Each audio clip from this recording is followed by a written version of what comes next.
নমস্কার, শুরু করছি আজকের বিশেষ অনুষ্ঠান সাহিত্য এক্সপ্রেস।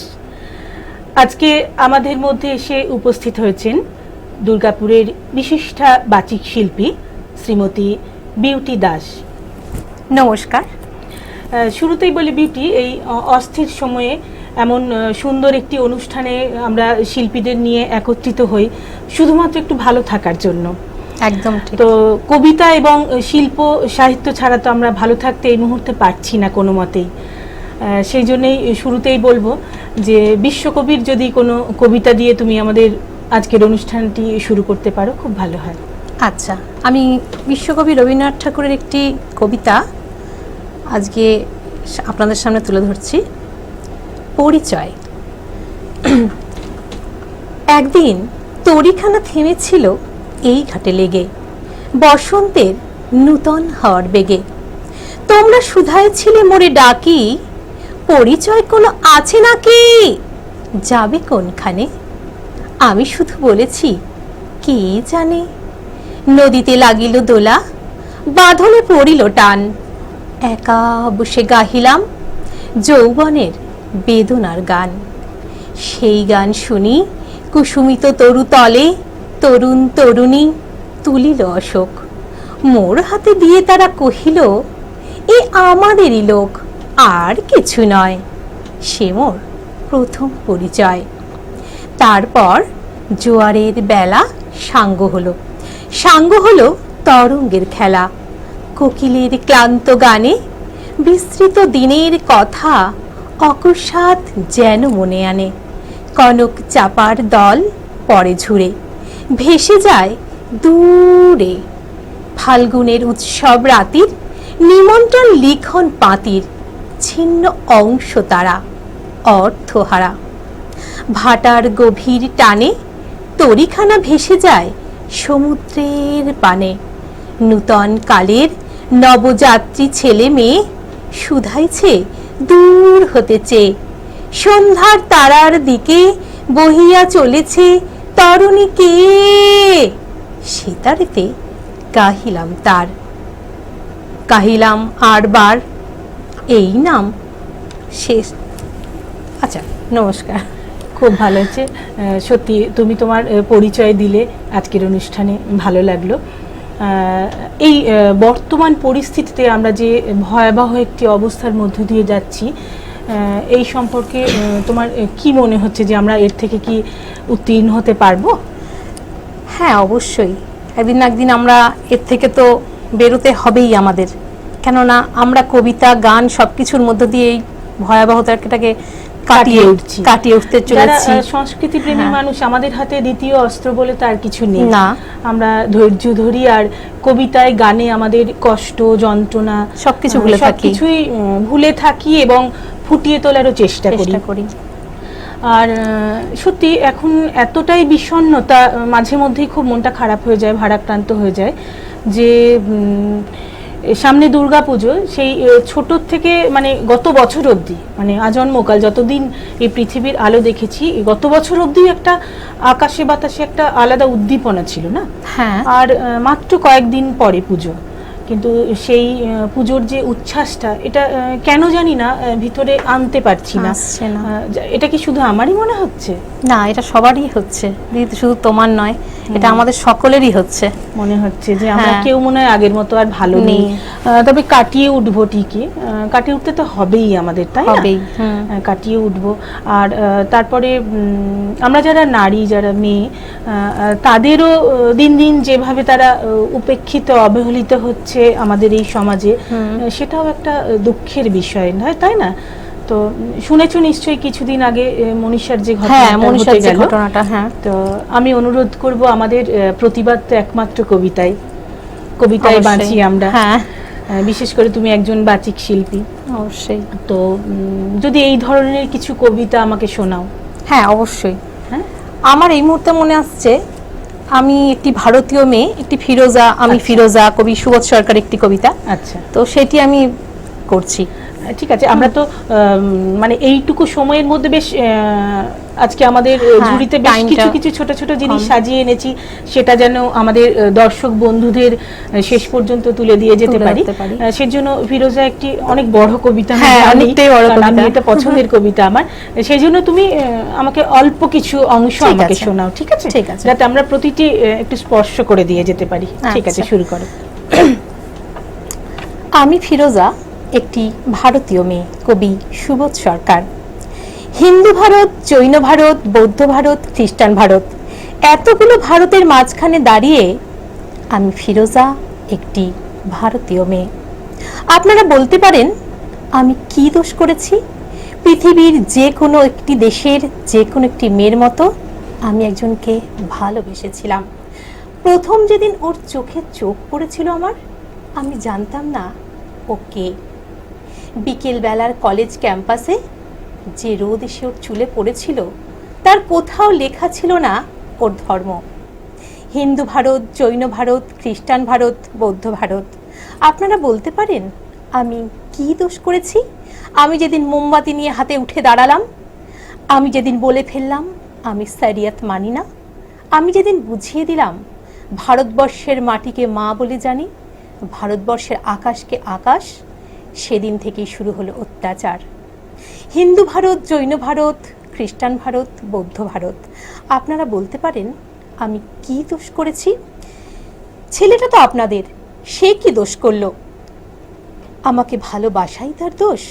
ছেলেটার বাড়িতে আপনারা ঢিল ছুড়লেন, পার্সেল করে ছেলে চটি পাঠালেন, ওকে হাতে মেরে ভাতে মেরে বাড়ির দেওয়ালে বড় বড় করে লিখে দিলেন। এসব চলবে না। লজ্জা করেন আপনাদের?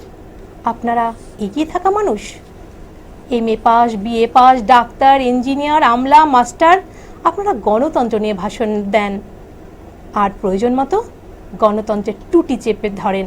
ধিক আপনাদের। আজকে এটুকুই। হ্যাঁ, ঠিক আছে, অনেক বড় কবিতা। সত্যি যখন ফিরোজা কবিতাটা শুনি তখন যেন কোন অতলে একদম তলিয়ে যায়। আমাদের মেয়েরা কি সত্যিই সারা জীবন এরকম উপেক্ষিত থাকবে? তোমার কি মনে হয়? না, মেয়েরা সারা জীবন এরকম এই অবস্থা থেকে উত্তীর্ণ হবে? অবশ্যই। মেয়েরা এতটাই অবহেলিত নয় বা ফেলনা নয় যে মেয়েরা সবসময় সবার পায়ের তলায় থাকবে। না, মেয়েদেরকে তো উঠে দাঁড়াতেই হবে। আজকাল ছেলের সমান মেয়েরাও হয়ে গেছে। আচ্ছা, একদম ঠিক কথা। মেয়েরাও এখন চাইলে সবকিছুই করতে পারে। আমরা যদি তাদেরকে সে চোখে দেখি, মেয়েরা অবশ্যই ছেলেদের সমান। এবং নিশ্চয়ই আমরা কাউকেই উপেক্ষায় ফেলে রাখি না। ছেলেদের সমান মেয়েরা। আমাদের শ্রদ্ধা পুরুষতান্ত্রিক সমাজের প্রতিও রয়েছে, কিন্তু আমরাও অবহেলিত হব না আর কোনোখানেই, তাই না? আচ্ছা বিউটি, তোমার কবিতা তো খুব ভালো লাগছে। তো তুমি তো একজন গৃহবধূ মনে হচ্ছে, তার পাশে আর কি কিছু করো? না, আর কিছু করি বলতে, একটা মেয়ের জীবনে মানে বিয়ের পর সংসারটুকু তো এখন সবকিছু হয়ে যাচ্ছে, কিন্তু তার মধ্যেও যতটুকু টাইম বের করতে পারি আমি কবিতা নিয়েই থাকি। এটা আমার খুব ভালো লাগার একটা জিনিস। প্রফেশনালি আর কিছু কাজ বলতে আমি একটা স্কুলের সঙ্গে আমি যুক্ত আছি। ওখানে পড়াও, বাচ্চাদের পড়াও? হ্যাঁ, স্কুলটা বাচ্চাদের নিয়ে থাকি সকাল থেকে। ওটা আমার খুব ভালো লাগার জিনিস, কিন্তু এখন এই সিচুয়েশন সবকিছুই বন্ধ, যার জন্য খুবই মনটা ভারাক্রান্ত হয়ে আছে। সেই জন্য মানে সবসময় এখন কবিতা টবিতা নিয়েই সারাক্ষণ থাকি। তারপর দুই ছেলে আমার, ওদেরকে নিয়ে পরিপূর্ণ একটা সংসার, সেখানে সকলকে সামলাতে হয়। আমার হাজবেন্ড। আচ্ছা, আর একটা কথা, যে এই যে সংস্কৃতিকে আঁকড়ে ধরেছো, এর জন্য তো বাড়ির মানুষটিকে বা দাদাকে, যিনি তোমার হাজবেন্ড, ওনাকে তো আমি অবশ্যই বাহবা দেব। না, আমার হাজবেন্ড সব সময় প্রথম থেকে আমাকে সব সময় সাপোর্ট করে। আজকে অনুষ্ঠানেও আসার আগে মানে এক কথায় বলার সঙ্গে সঙ্গে মানে একদম রাজি হয়ে গেছে, পারমিশন দিয়েছে, কোনো রকম কোনো প্রবলেম নেই। ও খুব ভালোবাসে, দরকার আমাকে খুব এনকারেজ করে এসব বিষয়ে, তুমি বেরো করো, ও খুব ভালোবাসে সব জিনিস। আমি তো বলবো আগামীতে আরো আঁকড়ে ধরো কবিতাকে, কারণ যেহেতু কবিতা আমার একটা খুব ভালোবাসার জায়গা, যেখানে আমি আমার সমস্ত রকম দুঃখ কষ্ট ভুলে থাকতে পারি, আবার আনন্দটাকেও কবিতার মধ্যেই আমি পাই। সেজন্য আমি আমার পরিচিত যারা আমার সাথে রয়েছে তাদের প্রত্যেককেই বলবো কবিতাকে আরো বেশি করে জোর করে ধরতে। অবশ্যই আমারও তাই মত যে সকলেই আমি বলবো মানে কবিতাকে ভালোবাসলে মনে হয় মন থেকে অনেক কষ্ট দুঃখ যা কিছু মনে হয় যেন সরে যায় ওইটুকু টাইমের জন্য হলেও। পৃথিবী একটা অতিমারির কবলে পড়েছে, কি করে পরিত্রাণ পাবে, একটা বিভীষিকা অবস্থা, এখান থেকে কিভাবে যে সবাই আমরা উদ্ধার হব, যখন সত্যি কবিরা তো সেই সময়কে কথা মানে সময়ের কথা মাথায় রেখেই কবিতা লিখেছেন। তো যখন সেগুলো পড়ি তখন সত্যিই মনে হয় না আমরা বোধহয় এবার থেকে উদ্ধার হব। তবে যদি আমরা এই সিচুয়েশনেও মানে সত্যি কথা বলতে এইরকম ভয়াবহ সিচুয়েশনেও কিন্তু আমরা থেমে নেই, ঘরে বসেও কিন্তু মানে এই কবিতার মধ্য দিয়ে সমস্ত ব্যাপারটাকে ফুটিয়ে তুলতে চেষ্টা করছি, অনলাইনে করছি যাতে সবাই ব্যাপারগুলো জানুক। হ্যাঁ, তবু যেন মনটা কিছুটা হলেও হালকা হয়। হ্যাঁ, আর সবাই তো গৃহবন্দী না, আমরা তো কোনো মানুষই বেশিক্ষণ বাড়িতে থাকতে পারি না। আর আমরা যারা প্রতিনিয়ত বাইরের কাজ করি তারা তো ঘরে একদিন টোটাল ঘরে বসে থাকা আমাদের পক্ষে ভীষণই কষ্টকর, সত্যি কথা, একদম ঠিক তাই। আর এই কবিতার প্রতি আসক্তিটা ঠিক কখন থেকে তোমার, শুনবো তোমার মুখ থেকেই। আসলে দিদি কবিতা বলতে আমার তো প্রথম থেকেই মানে কবিতাটা ভালো লাগতো। ছেলেকে যখন পড়াতে বসতাম ও দেখতাম কবিতাগুলোকে মানে ঠিক ছন্দে ছন্দে যেমন আবৃত্তি করে মানুষ, ঠিক ওরকম ভাবে বলা। হ্যাঁ, তো তখন থেকে আমার ঠিক হয় যে আমি ছেলেকে আবৃত্তি শেখাবো, ওকে হয়তো শেখালে জিনিসটা ভালো হবে। তো ওকে শেখাতে শেখাতে আমার মধ্যে একটা ইন্টারেস্ট ঢুকে গেছে। কবিতাটা তো ভালোবাসতাম কিন্তু আবৃত্তির একটা বলা বা আরো কিছু বা অ্যাঙ্কারিং করা বা মানে একটা স্টেজ প্রোগ্রাম করবে মানে এই জিনিসটা আমার মধ্যে আস্তে আস্তে আসতে থাকে। তারপর আমি এখন একটা এর সঙ্গে জড়িত আছি, ঋতভাসের সঙ্গে এখন জড়িত আছি। তো ওখানে সত্যি কথা আমাদের মানে এতে অনেকজন আছে, তাদের সঙ্গে যখন আমি মিলিত হই করি আমার ভীষণ ভালো লাগে। দিনটা কবে আসবে মানে সপ্তাহে সেদিনটার জন্য আমি অপেক্ষা করি, সত্যি কথাই। হ্যাঁ, তো আমি চাইবো যে এইভাবেই পথ চলা, ছোট থেকে একটা ভালোবাসা ছিল, তারপর ছেলের থেকে তারপর আস্তে আস্তে একটা আমার ভালো লাগা যদি আসে আমি সেখান থেকে করতে পারবো নিজের প্রতি একটা। এখন নিজেও যার জন্য একটা প্রতিষ্ঠানের সঙ্গে এখন জড়িত হয়ে গেছি। কি প্রতিষ্ঠানের সাথে বিভিন্ন অনুষ্ঠানও নিশ্চয়ই তোমরা করো? হ্যাঁ, অবশ্যই। সেই প্রতিষ্ঠানের মানে সত্যি কথা আমাদের যে দিদি এই দিদি আপনি তো জানেনই, মানে সত্যি কথাই মানে আমি ভাবতে পারিনি যে সত্যি কথা আবৃত্তি লাইনে মানে বিভিন্ন রকম কথা শুনেছি কিন্তু এত ভালো যে সবার সঙ্গে মিশে ভালো লাগবে বা কবিতা করতে গিয়ে এতটা প্রাণ পাবো সেখানে আমি কোনোদিনও ভাবতে পারিনি। এটা মানে এটা যেন আমার সারা জীবন আমার জীবনে থাকে। তোমার কবিতার প্রতি এই ভালোবাসা এগিয়ে চলুক, আগামীতে একটা সত্যি স্থান পাক তোমার কবিতা। ভালো লাগছে শুনে। এরপর আর একটি কি কোনো নারী ভিত্তিক কবিতা শুনবো? হ্যাঁ, শোনাতে পারি অবশ্যই। আমার দামিনী বলে একটি কবিতা আছে, ওটাও আমার খুব পছন্দের। ওটা তো ওটা 2000 ওর প্রেক্ষাপটটা ভীষণ 2012 সালের একটি 2012 সালের একটি ঘটনা এটা। তো সেই কবিতাটাও আমরা পড়েছি, ওটিও অনেক বড় কবিতা একদম। হ্যাঁ, তো কবি সুবোধ সরকার এরকম বেশ কিছু ঘটনাকে, ওইটিও কবি সুবোধ সরকারেরই কবিতা একদম। হ্যাঁ, তো খুবই সুন্দর, রজনীগন্ধা কফিন। ঠিক আছে, করো। তো ওটা আমি কিছুটা করি। ঠিক আছে। রজনীগন্ধা কফিন, কবি সুবোধ সরকার। 2012 সালে ডিসেম্বর মাসে দিল্লিতে একটি প্যারামেডিকেলের ছাত্রী ধর্ষিতা হয়। আর এই ঘটনার পর আমাদের বাংলায় ও আরও অন্যান্য শহরে এই ঘটনাকে উপেক্ষা করে কবি সুবোধ সরকার একটি কাব্যিক রূপ দিয়েছেন। তোমাকে আমরা বাঁচাতে পারিনি দামিনী, সারা দেশ জুড়ে আমরা কেঁদেছি, সারা দেশ জুড়ে আমরা ফুঁসেছি, জনসাধারণের চাপে মাথা নত করেছে অশোক স্তম্ভ। ভারত রাষ্ট্র বাঁচাতে পারেনি তোমাকে, দেশের বাইরে পাঠিয়ে তোমাকে ফেরত আনতে পারিনি, ফেরত আনতে পারিনি তোমাকে দামিনী। ফেরত এসেছে রজনীগন্ধা কফিন, ফেরত এসেছে আমার ভারত কন্যা। আমার মেয়েটি 13 দিন ধরে মৃত্যু সরাতে সরাতে 13 দিনে হলো অনন্যা। কফিন ভর্তি সে এক রজনীগন্ধা, রাইফেলে ঢাকা যমুনা যখন রাত্রিরে হলো যামিনী। তোমাকে আমরা বাঁচাতে পারিনি দামিনী। 13 দিন ধরে তোমার ভিতরে গঙ্গা পাল্টে নিয়েছে ফুঁসে ওঠা জল নিজেই নিজের সংজ্ঞা। 13 দিন ধরে তোমার ভিতরে তমসা গুমড়ে মরেছে রড ঢুকে থাকা শরীরে। কোটি কোটি মেয়ে মোমবাতি হয়ে জ্বলছে। ভারত রাষ্ট্র তখনও যা ছিল এখনো সমান তিমিরে। কেন 13 দিন গুমড়ে মরেছে, কেন 13 রাত কষ্ট? মা তুই কেন যে তক্ষুনি মরে গেলি না, জীবনে প্রথম বিমানে উঠলি, ওঠার মজাটা পেলি না। তোমাকে আমরা বাঁচাতে পারিনি দামিনী, তোমার প্রেমিক ছেলেটি এখন কোন তমসায় হাঁটছে, ছেলেটি এবার ভ্যালেন্টাইনে কি করে বাঁচবে একলা, কি করে যে তার সুদীর্ঘ রাত কাটছে। আমরা দেখছি দামিনী নামের জনজোয়ারকে দেখছি, ছেলেটিকে যারা জীবনে দেখিনি মৃত্যুর পর দেখছি। ছেলেটি তোমাকে ভালোবেসেছিল দামিনী, পুলিশ কোথায় মানতে পারিনি, এই রাষ্ট্রকে মানিনি। মোমবাতিগুলো একটু একটু গলছে, মোমবাতি থেকে দ্বিতীয় একটা ভারতবর্ষ জ্বলছে। আমরা তোমাকে বাঁচাতে পারিনি দামিনী, আমরা তোমাকে মারতে পারিনি দামিনী। আমরা দেখছি দামিনী নামের জনজোয়ারকে দেখছি, হাজার হাজার মেয়েরা আজ রাস্তায় এসে দাঁড়ালো। তুমি যে তাদের আগুন দামিনী, তুমি যে তাদের আলো, তুমি যে তাদের আগুন দামিনী, তুমি যে তাদের আলো। সত্যি অপূর্ব, গায়ে কাঁটা দিয়ে ওঠে দামিনীর এই কবিতাটি শুনলে। মানে একদম এত নিখুঁত করে কবি লিখেছেন কবিতাটা, যেন একদম আমাদের চোখের সামনে পুরো প্রেক্ষাপট ভেসে উঠলো না।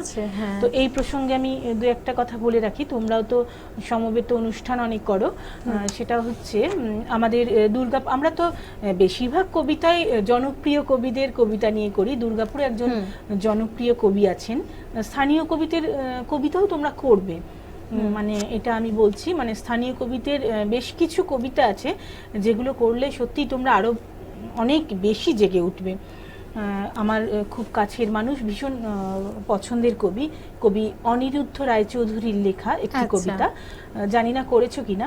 আমি জাস্ট এই কবিতার পরিপ্রেক্ষিতে দুটি লাইন বলবো।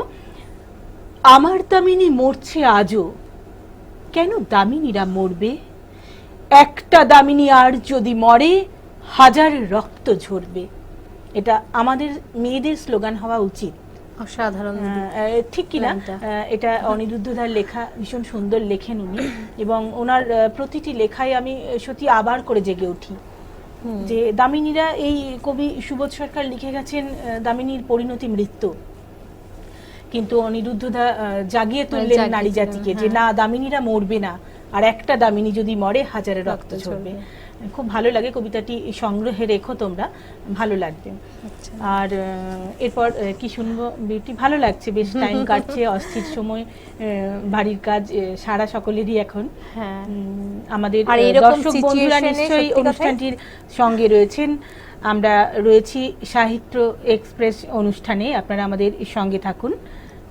আর এইরকম একটি সিচুয়েশনে দিদি এত সুন্দর একটা আয়োজন, মানে এক্সপ্রেস নিউজ চ্যানেলকে অনেক অনেক ধন্যবাদ দেওয়া উচিত। সেই ঠিক, সত্যি কথাই। আর দিদি আজকে তোমার সঙ্গে আড্ডা দিয়ে তো খুবই ভালো লাগছে, ভীষণই ভালো লাগছে। আমারও খুব ভালো লাগছে। তুমি একজন, মানে যদিও একটা স্কুলে আছো, তবুও বলবো গৃহবধূ, মানে এখন যেহেতু আমরা গৃহবধূ, বাড়ির সমস্ত কাজ সেরে তুমি এত তাড়াতাড়ি নিজেকে প্রস্তুত করে ফেলেছো, আমার নিজেরও ভালো লাগছে কথা বলতে।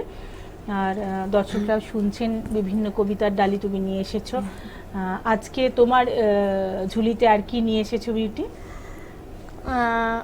কি টাইপের কবিতা তুমি শুনতে চাইছো দিদি বলো? আমাকে যদি বলো, আমি তো ভীষণভাবে আসক্ত কবিগুরুতে। আচ্ছা, হ্যাঁ, মানে কবিগুরুই আমার প্রাণ। তাহলে ছোট্ট একটি কবিতা কবিগুরু আরেকটি শুনবো। তো এই প্রসঙ্গে বলে রাখি, কবি সবাই আমার প্রণম্য, সবাই আমার গুরু, যেহেতু আমি বাচিক নিয়ে কাজ করি। তবে কবিগুরুতে আমি বেশি প্রাণ পেয়েছি, প্রত্যেক কবির কবিতায় প্রাণ পাই, কবিগুরুতে এই কারণেই পেয়েছি। কবিতার জন্য আলাদা রকম একটা না, প্রতিটি অবস্থায় উনি একটি করে লিখে গেছেন। আজ থেকে বহু বছর আগে আজকের মহামারীর কথা উনি লিখে গেছেন। তারপর কবিগুরুর ঐকতান কবিতাটা পড়েছো কিনা জানি না। হ্যাঁ, পড়েছি। বিপুলায় পৃথিবীর কতটুকু জানি, দিকে দিকে কত না নগর রাজধানী, মানুষের কত কীর্তি, কত নদী গিরি সিন্ধু মরু, কত না অপরিচিত তরু রয়ে গেল অগোচরে।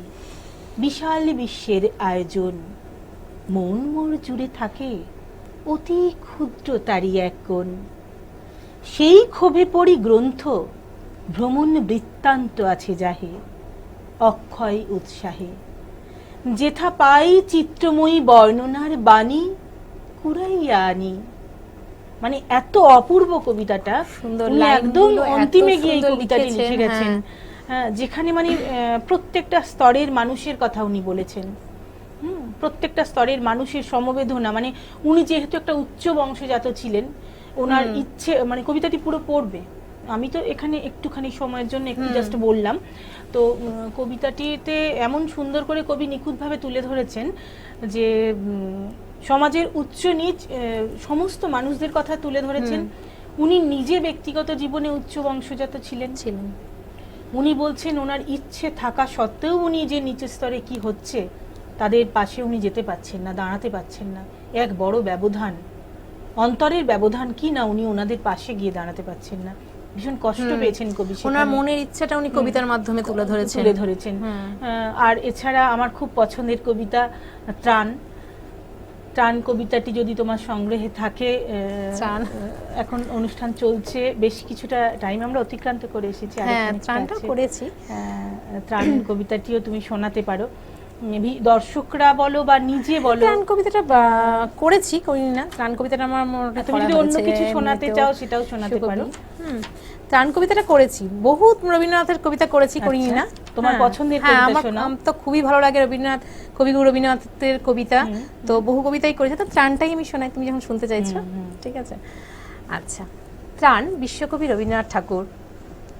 এ দুর্ভাগ্য দেশ হতে হে মঙ্গলময়, দূর করে দাও তুমি সর্বতুচ্ছ ভয়, লোক ভয়, রাজ ভয়, মৃত্যু ভয়, আর দীনপ্রাণ দুর্বলের এ পাষাণ ভার, এই চিরপেশন যন্ত্রণা ধূলিতলে, এই নিত্য অবনতি দণ্ডে পলে পলে, এই আত্ম অবমান অন্তরে বাহিরে, এ দাসত্বের রজ্জু ত্রস্ত নত শিরে, সহস্রের পদপ্রান্ত তলে বারংবার মনুষ্য মর্যাদা গর্ব চিরপরিহার, এ বৃহৎ লজ্জারাশি চরণ আঘাতে, চূর্ণ করি দূর করো মঙ্গল প্রভাতে, মস্তক তুলিতে দাও অনন্ত আকাশে, উদার আলোক মাঝে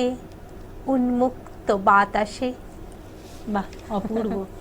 সত্যি প্রতিটা অর্থ এত সুন্দর করে এখন বর্তমান পরিস্থিতিতে আমার মনে হয় প্রতিদিন আমাদের এই কবিতাটি করা উচিত। সত্যি তাই। ঘুম থেকে উঠে কবিগুরুর এই কবিতাটি এবং প্রার্থনা কবিতাটি অন্তর মম বিকশিত করো, এই দুটি কবিতা নিয়মিতভাবে আমাদের মনের জোর সঞ্চয় করার জন্য পাঠ করা উচিত, ঠিক না?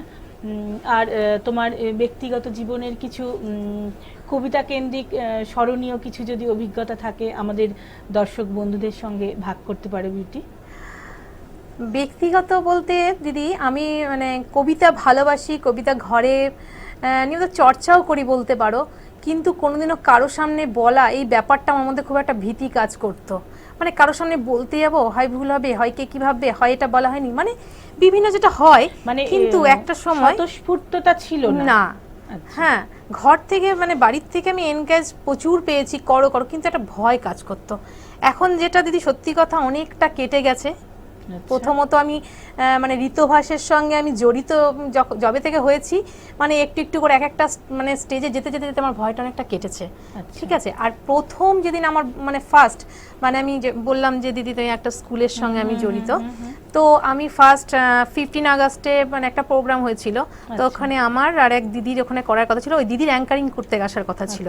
তো দিদির হাজবেন্ড খুব অসুস্থ হয়ে যাওয়াতে যখন বললো যে আমি সকালবেলা আমাকে ফোন করে বলছে যে আমি যেতে পারবো না, তোমাকে হ্যাঁ আর তোমাকেই করতে হবে। আমার তো ভেতরে মানে এত টেনশন যে আমি কি করে করব, প্রথম কি হবে না হবে অত লোকের মাঝখানে। কিন্তু দিদি বিশ্বাস করো, মানে সেদিনকে যে আমার মনের মধ্যে কি হলো আমি জানি না, মাইকের সামনে যখন আমি গেলাম বা হাতে মাইক্রোফোন পেলাম, আমার মধ্যে মানে ভয়টা যে কোথায় গেল বুঝতে পেলাম না। এত সুন্দরভাবে আমি প্রোগ্রামটা পরিচালনা করলাম, প্রত্যেকে বলেছে যে দিদি তুমি কতদিন ধরে এই প্রোগ্রাম করছো। হ্যাঁ, তবে থেকে আমার মনের মধ্যে এলো যে না আমি পারবো, আমি পারি। হ্যাঁ, তো যাই হোক, এই প্রসঙ্গে একটা কথা বলে রাখি যে এটা আমার কথা নয়, আমার গুরুদের কথা। আমাদের প্রতিটা মঞ্চই মন্দিরের সমান। হ্যাঁ অবশ্যই, মঞ্চ যেমনই হোক মঞ্চটা আমাদের মানে আমরা তো যখন স্কুলে পড়াশোনা শিখেছি তখন একটা বার্ষিক বা অর্ধবার্ষিক পরীক্ষা দিয়েছি।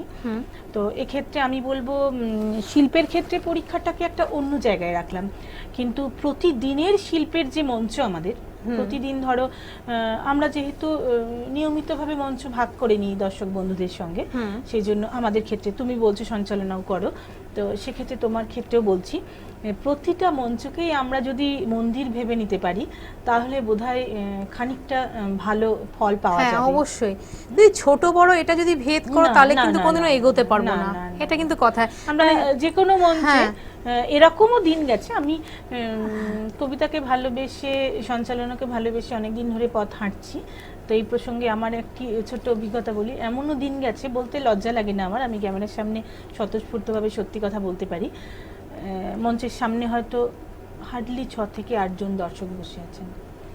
তখন প্রথমটা তো বুঝতাম না, সত্যি কথা গুরুদের কাছেই তো শিখেছি এই কথাগুলো। আজকে একটু বলতে পারছি কি আমার গুরুরা আমাকে কিছু শিখিয়েছেন, সেগুলো আমি ভাগ করতে পারি। তো ওনাদের কাছেই যখন মন খারাপ হয়ে বলেছি যে এই রকম কোনো দর্শক নিয়ে আমি কি করব, তখন ওনাদের থেকেই শিক্ষা পেয়েছি যে প্রতিটা মঞ্চই কিন্তু তোমার কাছে একটা মন্দির। হ্যাঁ, দর্শক নেই ঠিক আছে, আমি তো আমার 100% দেব, 100 বার। একটা কিছু শিখলাম সেই দিন, একটা নতুন কিছু শিখলাম আমি, দেখবি প্রতিটা দিনই আমরা কিছু না কিছু শেখার, ঠিক না? সত্যি কথা বলতেও ভালো লাগছে। আর কি শোনাবে বিউটি বলো? আরেকটা কবিতা বলো তুমি, এখানে একদম দিল খোলা ভাবে বলো। দিল খোলা, সামনে পুজো আসছে, মনে মুখে বলছি আমরা অনেক কিছু, পুজোর আনন্দ পাচ্ছি না, সেটাও ঠিক আছে, তবুও তো ভালো থাকার চেষ্টা করতে হবে। আমরা প্রত্যেকেই পরিবারের মধ্যে আবদ্ধ, প্রত্যেকে ভালো রাখতে হয় আমাদের। বলো তুমি কি বলতে চাইছো বলো। আজকে কবি স্বপন নন্দীর একটি কবিতা মা দুর্গা নিয়ে। আচ্ছা, সামনে পুজো আসছে, দর্শক বন্ধুরা আমার শুনতে পাবে, ঠিক একদম। আচ্ছা, কবি স্বপন নন্দীর একটি কবিতা, ইয়া দেবী সর্বভূতে। শরতের কাশ ফুলেতে কার হাসি মানায় ভালো, চরণে কার চরণে চুপ চুপ অমন আলো, জাগে ওই রাঙা মাটি, একা যায় বাউল একা, বাজে তার একতারাটি, সাথে তার প্রাণের সখা, সে মেয়ে হিমালয়ের আমাদেরও আপন উমা, মেনকার প্রাণের নিধি আমাদের পাড়ার রুমা, বেতারের সম্প্রচারে ইয়া দেবী সর্বভূতে, সে মেয়ে দিব্য রূপে সকলের নমস্তুতে, শরতের চপল মেয়ে রটে যায় পুজোর কথা, সে মেয়ের 10টি হাতে প্রতিবাদ পরমতা, প্রতিবাদ ছিল বলেই শরতের অরুণ ডাগে, শিউলির প্রণয় কথা আমাদের হলুদ ফাগে, দুর্গা ঘরের মেয়ে জননীর মুগ্ধ মায়া আমাদের হৃৎকমলে, প্রতিদিন তারই কায়া, প্রতিদিন পুজোর বাঁশি, প্রতিদিন আবাহনে, প্রতিদিন নন্দিত সুর, প্রতিদিন বিসর্জনে, যে তুমি স্নিগ্ধতম আমাদের স্বপ্নে থাকো, নিত্য ঝড়ঝাপটে আমাদের আগলে রাখো, প্রতিদিন শারদীয় প্রতিদিন বন্দনা গাই, অকালের এমন বোধন সকালে ঠিক ফিরে পাই, অকালের এমন বোধন সকালে ঠিক ফিরে পাই। সত্যিই তাই, কবিতাটা শুনে মনেই হলো যে মা দুর্গা আসছেন, বেশি দেরি নেই। এমনি তো এবারে 2020 সাল অনেক শিক্ষা দিয়ে গেল, মন্দটাই বেশি শিখলাম বলবো, তার কারণ হচ্ছে অনেক প্রিয়জনদের আমরা হারালাম, আরো কত না হারাবো জানি না। তবু ঈশ্বরের কাছে মানে মা দুর্গার কাছে আমাদের একটাই আকুতি, পৃথিবীকে সুস্থ করে দাও, আর কিছুই আমরা চাই না, সারা পৃথিবী আগের মতন সমন্বয় জেগে উঠুক, হ্যাঁ তারা সকলে সুস্থ থাকুক, আপনজনেরা যারা যেখানে আছেন। বিউটি, কবিতা শুনতে শুনতে সত্যি আমি কোথায় যেন চলে যাই, এখনো যাচ্ছি। এরপর কি শোনাবে বা শুনি? তোমার ছেলেদের একটু গল্প শুনি। ছেলেরা তুমি বললে কবিতা করে, ওরা কি ভালোবেসে করে? ছেলেরা ভালোবেসে করে বলতে একটা সময় বোধহয় করতো। হ্যাঁ, আমার বড়টা কিন্তু ওর মধ্যে আবার কবিতা বলার একটা খুব ভঙ্গি আছে। হ্যাঁ, কবিতা কিভাবে বলতে হয়, ও যে কোনো এমনি হয়তো বইয়ের পড়া করছে সেটাকে সে আবৃত্তির ছন্দে ছন্দে বলা ছোট থেকে ওর মধ্যে। হ্যাঁ, আর ওর বলা দেখে দেখে ওর থেকে আমার শিক্ষা মানে শেখা বা করানো, তা করতে করতে আমার মধ্যে। হ্যাঁ, আমার 2 ছেলে। আচ্ছা, হ্যাঁ, ওরা পড়াশোনা করে? পড়াশোনা আমার বড়টা ক্লাস 10 এবার, আইসিএসসি দেবে, আর ছোটজন ক্লাস 4। আচ্ছা, ছোটই। হ্যাঁ, আচ্ছা, বড়টা একটুখানি বড় হয়েছে। এখনো কবিতার প্রতি, আমি তো বলবো সাহিত্যের প্রতি অনুরাগ হওয়াটা তো ভালো। আর বিশেষ করে আমরা বাঙালিরা যদি সাহিত্য অনুরাগী না হই, কোথাও যেন মুখ ঢেকে রাখতে হয় আমাদের। সাহিত্যে যে কত রস, সেটা যারা সাহিত্য নিয়ে কাজ করে তারাই কিন্তু জানে, বাকিরা কিন্তু জানবে না। কিন্তু ওই জন্যই মানে আমার মনে হয় যেন মানে কবিতার মধ্যে সবাই ঢুকুক, তাহলে সবাই ব্যাপারটা বুঝতে পারবে যে কি মানে মধ্যে এটা আছে না। এমনি ধরো প্রত্যেকেই কর্মব্যস্ত থাকে, তারা সেইভাবে তো পড়াশোনা করে না, মানে পড়াশোনা করে না মানে সময় নেই তাদের হাতে, সাহিত্য চর্চা করার সময় কোথায়। কিন্তু কবিরা যেভাবে কবিতা লিখে গেছেন, বললাম তো পরিস্থিতি অনুযায়ী কবিতাগুলো যদি পড়া যায়, তাহলেও দেখবে অনেক নতুন নতুন ভাবের সঞ্চার হয়, অনেক কিছু জানা যায়। আমার তো মনে হয় সারা পৃথিবীর বলো বা আমাদের সমাজের বলো, অনেক কিছু কিন্তু লুকিয়ে থাকে কবিতার মধ্যে। এত খবর, নিয়মিত খবর কিন্তু আমাদের দেখা হয়। সেটাই, প্রত্যেকে এত ব্যস্ত থাকে। আগে যেমন কি একটা সন্ধে হলেই একটা খবর দেখার রেওয়াজ প্রত্যেকটা বাড়িতেই ছিল, আমার বাড়িতেও ছিল। কিন্তু এখন মানুষ এতটাই কর্মব্যস্ততায় ডুবে আছে যে খবরটাও নিয়মিত না, সময় হয় না। সেক্ষেত্রেও যদি তারা সাহিত্য অনুরাগী হয়, কিছু কিছু কবিতা আছে কবিদের, প্রত্যেকটা খবর কিন্তু তার মধ্যে রয়েছে। সমাজের প্রতিটা খবর বহন করছে কবিতা। সত্যি তাই, অনেক কিছু জানার বিষয় আছে, বাকি মনটাও ভালো লাগে। অনেক কিছু মনে হয়তো খারাপ দুশ্চিন্তা কিছু আসছে, সেই মুহূর্তে যদি আমি কবিতা নিয়ে বসি, হয়তো সেটাকে আমি ভুলে গেলাম ওইটুকু টাইমের মধ্যে। আমারও তো মনে হয় যে ওই যে তোমাকে শুরুতেই বললাম, সুখে দুঃখে আমি কবিতাকে আঁকড়ে ধরতে চাই, আপনজনদের মাঝে কবিতাকে খুঁজে পাই। এরপর কি শুনবা বিউটি? শোনাও, অনেক কিছু তো নিয়ে এসেছো, ভালো লাগছে শুনতে। আর সামনে পুজোর সময় কি এবার তো একটা চরম কড়াকড়ি রয়েছে যে মঞ্চে কোনো অনুষ্ঠান করা যাবে না, একসঙ্গে অনেকজন, তবুও আমরা বলবো আমরা সকলে একত্রিত হয়ে দুর্গাপুরেও গত দিনে হয়ে গেছে একটি মিছিল, যে মুক্ত মঞ্চ সত্যি আমরা যারা শিল্পী তারা ফিরে পেতে চাই আগের মতন 100 বার, নাহলে মনটা খুব খারাপই হয়ে আছে একদম।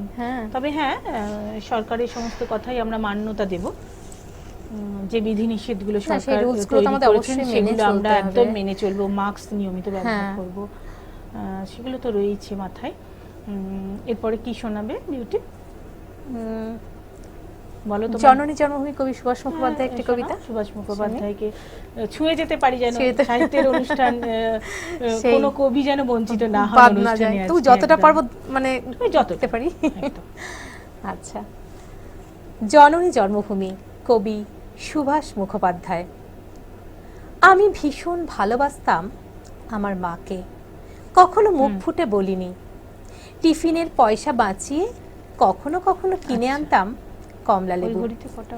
শুয়ে শুয়ে মার চোখ জলে ভরে উঠত।